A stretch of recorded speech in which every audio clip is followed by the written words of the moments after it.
Good morning guys, I welcome you all in this session. आज हम लोग calculus का एक नया चैप्टर डिफरेंशिएशन स्टार्ट करने जा रहे हैं। तो डिफरेंशिएशन क्या होता है ये जानने से पहले हम ये जान लेंगे कि डिफरेंशिएशन के प्रॉब्लम को कैसे सॉल्व करेंगे, और फिर जब हम इसका एप्लीकेशन देखेंगे और इसका फिजिकल इंटरप्रिटेशन देखेंगे तो हमें बहुत अच्छे से समझ आ जाएगा कि डिफरेंशिएशन क्या होता है। ठीक है, तो डिफरेंशिएशन के प्रॉब्लम को सॉल्व करने के लिए हमारे पास कुछ फॉर्मूले हैं और डिफरेंशिएशन के कुछ बेसिक रूल्स हैं, हम उनको देखेंगे। ठीक है, तो पहले हम डिफरेंशिएशन के फार्मूलों को देख लेते हैं। ठीक है, तो हमारे पास फर्स्ट नंबर पे फॉर्मूला क्या है, differentiation of x to the power n. इसको हम लोग कैसे पढ़ेंगे, x to the power n क्या है, हमारा ये फंक्शन है, इसको डिफरेंशिएट करना है। और यहाँ पे डी के साथ में जो एक्स लगा हुआ है उसको बोलेंगे बेस, यानी कि x to the power n को इसके रिस्पेक्ट में डिफरेंशिएट कर रहे हैं। इसको हम लोग ऐसे पढ़ेंगे, differentiation of x to the power n with respect to x is equal to क्या होता है, n into x to the power n minus one. Okay, second वाले फॉर्मूले को हम ऐसे पढ़ेंगे, differentiation of sine x, function हमारा क्या है यहाँ पे साइन एक्स, और किसके रिस्पेक्ट में डिफरेंशिएट कर रहे हैं, एक्स के रिस्पेक्ट में, तो इसको ऐसे पढ़ेंगे, differentiation of sine x with respect to x is equal to क्या होता है, कॉस ऑफ एक्स। ठीक है, आगे हम 3 नंबर के फॉर्मूलों को ऐसे पढ़ेंगे, differentiation of cos x with respect to x is equal to क्या होता है, minus of sine x. Okay, ठीक है, और आगे भी हमारे पास फॉर्मूले हैं, आपको इनको पॉज करके नोट डाउन कर लेना है और इनको याद रखना है। ठीक है, और चौथा फॉर्मूला हमारे पास क्या है, differentiation of tan x with respect to x is equal to क्या होता है, सेक स्क्वायर एक्स। ठीक है, तो अगर हम इन फॉर्मूलों को ध्यान से देखेंगे तो हमें x जो है एक डेफिनेट ऑर्डर में मिलता है। ठीक है, यहाँ पे देखिए, अगर यहाँ पे x है तो यहाँ भी x है, यानी कि जो फंक्शन अगर हमारा x का है तो जिसके रिस्पेक्ट में हम डिफ्रेंशिएट कर रहे हैं वो भी x है, तब ये क्या हो रहा है, n into x to the power n minus one. यहाँ पे देखिए हमारा फंक्शन क्या है, x का है, साइन ऑफ x, और किसके रिस्पेक्ट में कर रहे हैं, x के रिस्पेक्ट में, तब ये क्या होता है, कॉस ऑफ x। लेकिन क्या होगा अगर यहाँ पे हमारा फंक्शन 2x का हो, यानी कि हमारे फंक्शन का जो वेरिएबल है वो 2x हो। ठीक है, मैं उसको यहाँ लिखता हूँ। ठीक है, यानी कि differentiation of sine x with respect to x, अभी हमने क्या देखा, क्या होता है, कॉस ऑफ x। लेकिन ये कब होता है, जब यहाँ भी x और यहाँ भी x है, इनको क्या बोलते हैं, बेस, यानी कि जब दोनों का बेस सेम होगा तब साइन क्या हो जाएगा, कोस, और जो कोस जो होगा वो भी फंक्शन किसका होगा, ये एक्स का ही फंक्शन होगा। ठीक है, अगर मैं लिखूं differentiation of sine x with respect to x, तो ये क्या होता है, कोस ऑफ एक्स। लेकिन इसका एक बेसिक सा रिक्वायरमेंट है, वो क्या है कि इनका बेस सेम होना चाहिए। देखिए साइन के साथ क्या है, एक्स, और यहाँ भी क्या है, एक्स, तो यहाँ पे क्या है, इनका बेस सेम है, तब क्या होता है, ये कोस ऑफ एक्स। लेकिन अगर मैं इसको ऐसे लिखूं, डी ऑफ साइन 2x, और अगर मैं इसको x के रिस्पेक्ट में डिफरेंशिएट करूं तो ये cos ऑफ 2x नहीं होगा। देखिए ये क्यों नहीं होगा, क्योंकि इसके साथ इसका बेस क्या है, 2x, और यहाँ पे क्या है, x, तो इनका बेस नहीं मिल रहा है, इसलिए ये cos ऑफ 2x नहीं होगा। ये हमारे सारे फॉर्मूले जो है ये तभी काम करेंगे जब इनका बेस क्या है, सेम हो। ठीक है, तो ये cos ऑफ 2x कब होगा, जब क्या हो, डिफरेंशिएशन ऑफ साइन 2x, और जब इसको 2x के रिस्पेक्ट में डिफरेंशिएट करेंगे तब ये क्या हो जाएगा, कोस, साइन का क्या होगा, कोस, और यहाँ 2x है तो ये भी क्या हो जाएगा, 2x। ओके, तो इसको बोलते हैं बेस का मिलना। ये फॉर्मूले तभी काम करेंगे जब इसका बेस सेम हो। अगर मैं करूँ यहाँ पे differentiation of sign moon, MOON, moon, तो ये कोस होगा और किसका फंक्शन होगा, मून का ही। लेकिन इसका रिक्वायरमेंट क्या है कि इसको हमें मून के रिस्पेक्ट में ही डिफरेंशिएट करना होगा, यानी यहाँ पे भी क्या होना चाहिए, डी ऑफ मून, तब ये क्या हो जाएगा, कॉस ऑफ मून। आ रहा समझ में, यानी कि ये फॉर्मूले तभी काम करेंगे जब इनका बेस सेम हो। अगर मैं लिखूँ यहाँ पे डी डिफरेंशिएशन ऑफ, अगर हमें करना है साइन x स्क्वायर का, ठीक है, तो हमें इसको किसके रिस्पेक्ट में डिफरेंशिएट करना होगा, एक्स स्क्वायर के रिस्पेक्ट में। तब ये क्या हो जाएगा, कॉस, और यहाँ जो वेरिएबल है वो यहीं भी रहेगा। ठीक है, तो ये क्या हो जाएगा, कॉस एक्स स्क्वायर। ओके, ठीक है। तो हम कुछ एग्जांपल लेते हैं, फिर आपको बहुत अच्छे से समझ में आ जाएगा। तो पहले हम फर्स्ट वाले फॉर्मूले को उठाते हैं और उससे रिलेटेड कुछ प्रॉब्लम सॉल्व करेंगे। फिर हम सेकंड वाले को लेंगे। डिफरेंशिएशन के प्रॉब्लम को सॉल्व करने से पहले डिफरेंशिएशन के कुछ बेसिक रूल्स हैं, हम उनको देख लेते हैं। ठीक है, तो पहला रूल क्या है, differentiation of u plus b और u minus b with respect to x. तो हम इसको लिख सकते हैं differentiation of u with respect to x plus differentiation of v with respect to x. यानी कि अगर यहाँ प्लस माइनस हो तो इनको क्या है, u को हम अलग डिफरेंशिएट कर सकते हैं x के रिस्पेक्ट में, और अगर यहाँ प्लस है तो यहाँ भी प्लस लिख देंगे, फिर v को अलग से डिफरेंशिएट कर सकते हैं। ठीक है, और दोनों को। और दूसरा रूल हमारे पास क्या है, differentiation of c into F of x. यानी कि जो हमारा फंक्शन है उसके साथ में अगर कोई कांस्टेंट हो और उसको x के रिस्पेक्ट में डिफरेंशिएट करना है, तो हम लोग क्या कर सकते हैं, कांस्टेंट को पहले बाहर निकाल सकते हैं और फिर जो हमारा फंक्शन है उसको x के रिस्पेक्ट में डिफरेंशिएट कर देंगे। ठीक है, अगर एग्जांपल देखें पहले वाले के लिए, तो यहाँ पे देखिए, अगर x to the power 5 plus x square को अगर x के रिस्पेक्ट में डिफरेंशिएट करना है, तो देखिए यहाँ पे प्लस है तो हम इनको अलग अलग लिख सकते हैं। यानी कि differentiation of x to the power 5 with respect to x plus differentiation of x square with respect to x. ठीक है, और दूसरे नंबर रूल का क्या मतलब है, यहाँ पे देख लेते हैं। अगर यहाँ पे डिफरेंशिएशन ऑफ, अगर मैं कहूँ 5x cube with respect to x, ठीक है, तो यहाँ पे देखिए 5 हमारा क्या है, कांस्टेंट, यानी कि c के जगह पे क्या है 5। तो हम लोग क्या कर सकते हैं, 5 को बाहर निकाल सकते हैं और इस x क्यूब का x के रिस्पेक्ट में डिफरेंशिएट कर देंगे फिर। तो अब हम डिफरेंशिएशन के प्रॉब्लम को सॉल्व करना स्टार्ट करते हैं। ठीक है, पहले हम फार्मूला नंबर 1 से रिलेटेड कुछ प्रॉब्लम सॉल्व करेंगे। ठीक है, पहले हमारा फार्मूला क्या था, differentiation of x to the power n with respect to x is equal to क्या होता है, n into x to the power n minus 1।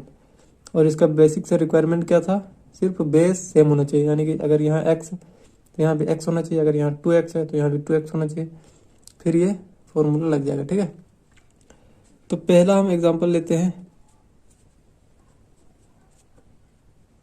x to the power 7। यानी कि कहने का मतलब क्या है, x टू द पावर 7 को x के रिस्पेक्ट में डिफरेंशिएट करना है। तो देखिए, अब देखिए यहाँ भी x है, यहाँ भी x है, हमारा बेस सेम है, और n यहाँ n है, यहाँ पे 7 है, यानी कि n इक्वल टू क्या है, 7।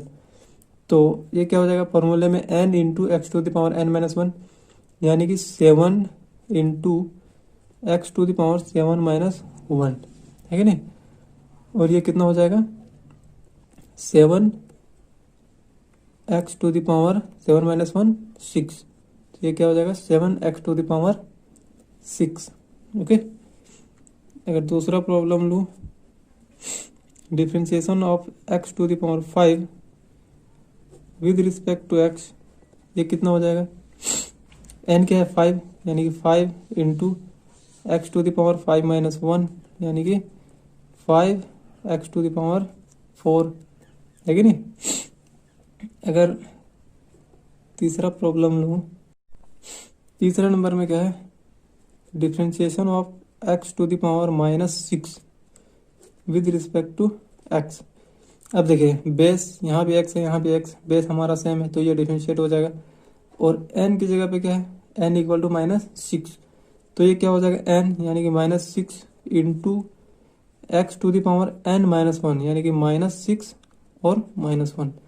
तो ये क्या हो जाएगा, minus 6 x to the power minus 7, minus 6 minus 1 equal to minus 7। Okay, अगर मैं differentiation of x to the power 7 plus x to the power 5 with respect to x, तो इसमें क्या करेंगे, यहाँ पे रूल नंबर 1 लगेगा है कि नहीं, u प्लस बी है तो इनको अलग अलग पहले कर लेंगे।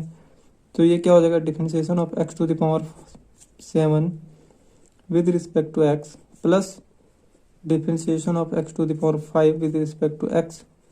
और अब ये क्या हो जाएगा, देखिए यहाँ भी बेस और यहाँ भी बेस सेम है, यहाँ भी बेस सेम है, तो ये फॉर्मूला लगेगा। तो यहाँ पे n की जगह पे क्या है 7, यानी कि 7 into x to the power 7 minus 1 plus 5 into x to the power 5 minus 1, तो ये कितना हो जाएगा 7 x to the power 6 plus 5 x to the power 4। तो ये हो गया हमारा डिफ्रेंशिएशन, ठीक है। यानी कि जब हम इसको डिफ्रेंशिएट करेंगे तो ये इतना हो जाएगा, ठीक है। फिफ्थ नंबर में देखते हैं differentiation of x to the power 9 with respect to x, ठीक है। अगर हम इनमें देखें तो क्या हो रहा है, जो पावर में है वो यहाँ आएगा और जो एक्स पे जो पावर होगा आफ्टर डिफ्रेंशिएशन वो क्या होगा 1 माइनस हो जाएगा, यानी कि उससे 1 कम हो जाएगा। तो यहाँ पे कितना है 9, तो ये कितना हो जाएगा 9 एक्स टू द पावर 8, ठीक है। हमें इतना प्लस माइनस नहीं करना है, डायरेक्ट लिखना है, ठीक है। फर्स्ट वाला फॉर्मूला जो हमारा है differentiation of x to the power n with respect to x is equal to क्या होता है n into x to the power n minus 1। तो इस फॉर्मूले का हम कहाँ कहाँ यूज कर सकते हैं, हमें जहाँ भी पावर दिख जाए हमें आंख बंद करके इसी फॉर्मूले को लगाना है, ठीक है। और ये जरूरी नहीं है कि एक्स पर ही पावर हो, अगर किसी पे भी हमें पावर दिख जाए तो हमें यही फॉर्मूला लगाना है, ठीक है। ठीक है, 6 नंबर में देखते हैं differentiation of x with respect to x, ये कितना होगा। अब बताइए, इसमें भी देखिए बेस सेम है तो हमारा फर्स्ट वाला फॉर्मूला लगेगा, और यहाँ पे पावर कुछ नहीं, मतलब क्या है पावर कितना है 1, तो ये कितना हो जाएगा एन इक्वल टू कितना 1, यानी कि 1 into x to the power n minus 1, यानी कि 1 माइनस 1, तो ये कितना हो जाएगा 1 into x to the power 0, और एक्स टू द पावर 0 कितना होगा 1, तो ये कितना हो जाएगा 1 इंटू 1 इक्वल टू क्या हो जाएगा 1, यानी कि differentiation of x with respect to x क्या होगा 1, ठीक है। तो हमारा दूसरा फॉर्मूला क्या था, differentiation of sine x with respect to x is equal to क्या हो जाएगा कॉस ऑफ एक्स, यानी कि साइन का डिफरेंशिएशन क्या होगा कॉस, लेकिन इसका बेसिक से रिक्वायरमेंट क्या है कि बेस सेम होना चाहिए, यहाँ एक्स है यहाँ एक्स है, तो ये डिफरेंशिएट हो जाएगा, और डिफरेंशिएट हो गया क्या होगा कॉस एक्स, ओके। अब हम यहाँ कुछ एग्जांपल देखते हैं। Differentiation of sine 2x with respect to x। अब ये क्या होगा, अब देखिए यहाँ पे बेस क्या है 2x, यहाँ पे x, तो बेस तो हमारा सेम नहीं हुआ, तो अब ये डिफरेंशिएट नहीं होगा। इसके लिए हम क्या करेंगे, इसके बेस को मिलाएंगे पहले, यानी कि इसका बेस सेम करेंगे। तो इसके लिए हम क्या कर सकते हैं, डिफरेंशिएशन ऑफ यहाँ पे कितना साइन 2x, हम क्या करते हैं नीचे इसको डी ऑफ 2x से डिवाइड करते हैं और ऊपर डी ऑफ 2x से मल्टीप्लाई कर देते हैं, और ये जो 2x है इसको यहाँ लिख देते हैं, यानी कि इस चीज़ को हम ऐसे लिख सकते हैं, अगर इसको काट दें तो फिर यही चीज़ बचेगा, ठीक है। और ऐसा करने से अब हमें फ़ायदा क्या हुआ, यहाँ पे देखो अब यहाँ पे हमारा बेस सेम हो गया, बेस मिल गया। यहाँ पे देखो साइन के साथ बेस क्या है 2x, यहाँ पे क्या है 2x, तो इसका बेस मिल गया है ना। तो अब ये इतना डिफरेंशिएशन के लिए रेडी है, ठीक है। तो अब इतने का डिफरेंशिएशन क्या हो जाएगा, इतना का कॉस बेस कितना है 2x, तो क्या हो जाएगा कॉस 2x, और यहाँ इंटू है तो इंटू लिखिए।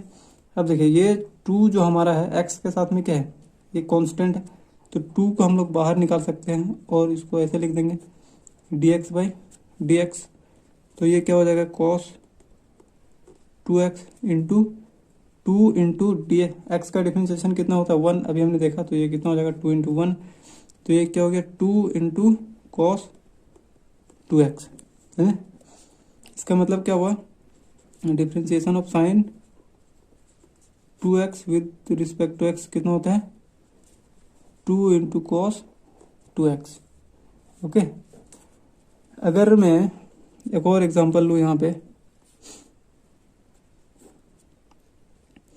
Differentiation of sine x square plus 5, और इसको x के रिस्पेक्ट में डिफरेंशिएट करना है, तो ये क्या होगा, देखिए यहाँ पे बेस तो सेम नहीं है।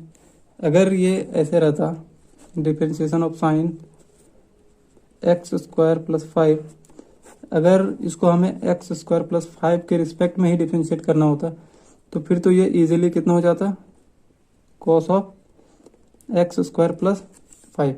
लेकिन क्या है, यहाँ पे बेस सेम नहीं है, इसलिए हम क्या करेंगे, पहले हम इसका बेस मिलाएंगे।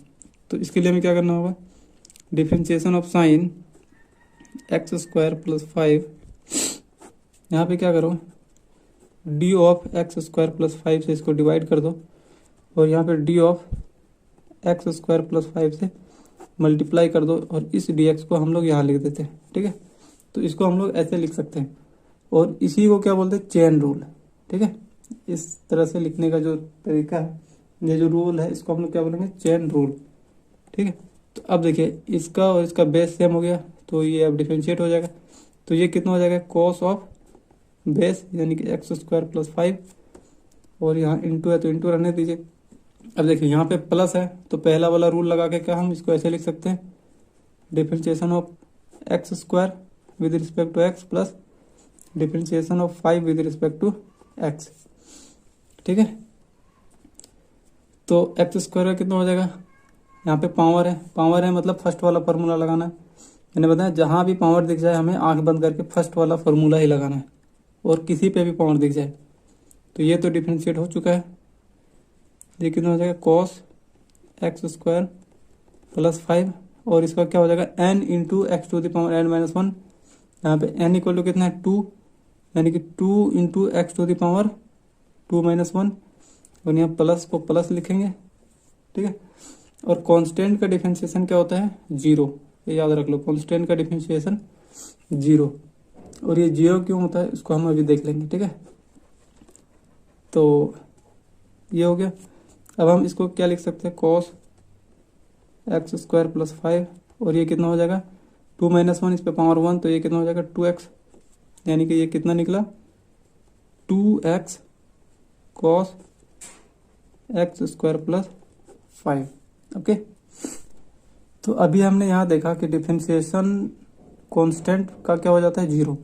तो अब हम देखते हैं कांस्टेंट का डिफरेंशिएशन 0 क्यों होता है। ठीक है, चलिए एग्जांपल के थ्रू करते हैं। मान लिया जाए डिफरेंशिएशन ऑफ यहाँ पे 6 विद रिस्पेक्ट टू एक्स करना है। ये 6 हमारा क्या है, कांस्टेंट है कि नहीं, तो इसका डिफरेंशिएशन 0 क्यों होता है ये हमें देखना है। तो इसको हम ऐसे लिख सकते हैं, डिफरेंशिएशन ऑफ 6 इंटू 1 लिख सकते हैं कि नहीं। अगर 1 से इसको मल्टीप्लाई कर दे कोई फर्क पड़ेगा नहीं।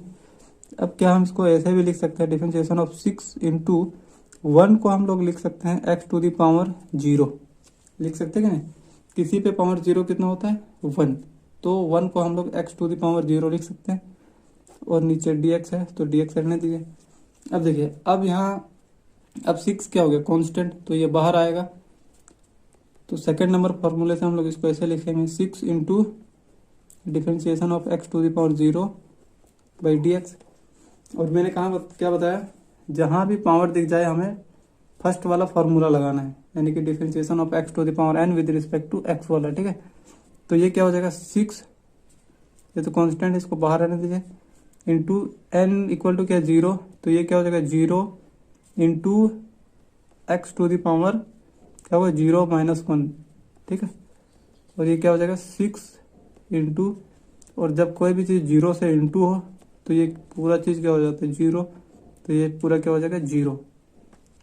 तो क्या निकला कि डिफरेंशिएशन ऑफ कांस्टेंट फंक्शन क्या होता है, 0। तो अगला वीडियो में हम एनसीईआरटी के प्रॉब्लम को सॉल्व करेंगे। हम एक वीडियो में 1 चैप्टर या 2 चैप्टर अपना सॉल्व कर लेंगे। ठीक है, अगर आपको वीडियो अच्छा लगता है तो चैनल को सब्सक्राइब कर लें, ताकि मैं जब अगला वीडियो डालूँ तो आपके पास नोटिफिकेशन चला जाए। Okay, thank you.